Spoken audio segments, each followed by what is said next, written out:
Hello friends, welcome to খেল দুনিয়া।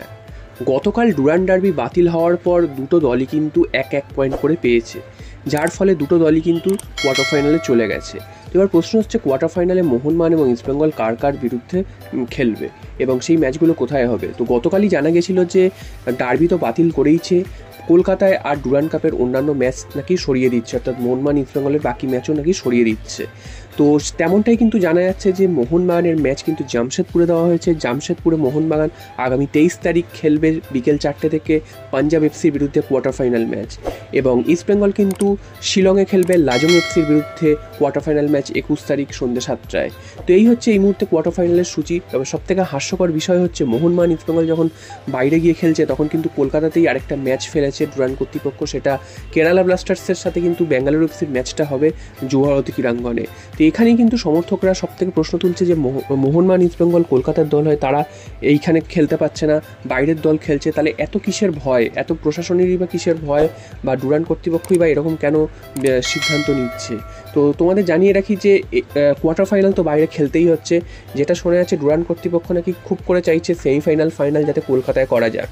তো সেটা এখন কতটা আদৌ হবে সেটা কিন্তু সময় বলবে। তবে এই মুহূর্তে দাঁড়িয়ে কিন্তু পরিস্থিতি খুবই খারাপ, অর্থাৎ সমর্থক যারা খেলা ভালোবাসে, খেলা পাগল, ফুটবল ভালোবাসে, তারা কিন্তু প্রত্যেকেই প্রচণ্ড রকম রেগে রয়েছে এবং এই বিষয়টা একদমই তারা ভালো চোখে দেখছে না।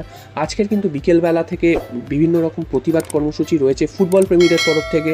যেহেতু এই ডার্বি বাতিল করা হয়েছে, খেলাগুলোকে বন্ধ করে দেওয়া হচ্ছে এবং খেলার মাঠে কিন্তু সমর্থকদের ঢুকতে দেওয়া হচ্ছে না, সেটার বিরুদ্ধে কিন্তু সমর্থকরা কিন্তু গর্জে উঠেছে। সেটা মোহনবাগান হোক, ইস্টবেঙ্গল হোক, যে কোনো দলের সমর্থকরাই কিন্তু আজকের এক হয়ে পথে নামবে এবং বিভিন্ন দিক থেকে বিভিন্ন ফুটবল প্রেমীদের মিছিল আসবে, তার জমায়েত কিন্তু যুবভারতী ক্রীড়াঙ্গনে হবে। তারপরেই কিন্তু সেখানে একটা বড় কিন্তু বিক্ষোভ আন্দোলন হবে এবং সেটা কিন্তু খুব শান্তিপূর্ণই হবে। এখন অবধি যেটা জানা আছে, শান্তিপূর্ণ একটা বিক্ষোভ আন্দোলন হবে এবং সেখানে এই যে অন্যায়গুলো হচ্ছে এর বিরুদ্ধে প্রোটেস্ট চাওয়া হবে। এবং এই মুহূর্তে রাজ্যে যে ঘটনা ঘটেছে, যার বিরুদ্ধে সবাই সোচ্চার, সেই আরজি করের ঘটনা নিয়েও কিন্তু সোচ্চার হবে সমস্ত ফুটবল প্রেমীরা। পাশাপাশি এই ফুটবল যে বন্ধ করে দেওয়া হচ্ছে বিভিন্ন অজুহাতে, সেটার বিরুদ্ধেও সোচ্চার হবে। কিছুদিন আগে, অর্থাৎ কিছু মাস আগেই আমরা দেখেছিলাম যে আইএসএলের ডার্বি, সেখানেও কিন্তু পিছিয়ে দেওয়া হতে পারে বা বন্ধ করে দেওয়া হতে পারে, এরকম একটা ঘটনা উঠেছিল। তারপর সেটা কিন্তু সময় পিছিয়ে করা হয়েছিল। তো বারবার খেলাধুলায় কেন কোপ পড়বে বিভিন্ন রকম এইসব কারণের জন্য? খেলাধুলায় তো কোনো দোষ করেনি এবং খেলাধুলা কিন্তু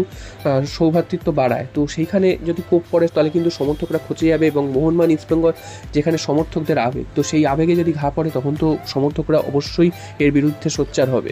তো এছাড়াও কিন্তু যদি প্লেয়ারদের কথা বলো, প্লেয়াররাও কিন্তু এর বিরুদ্ধে সোচ্চার হয়েছে এই খেলা বন্ধের বিরুদ্ধে।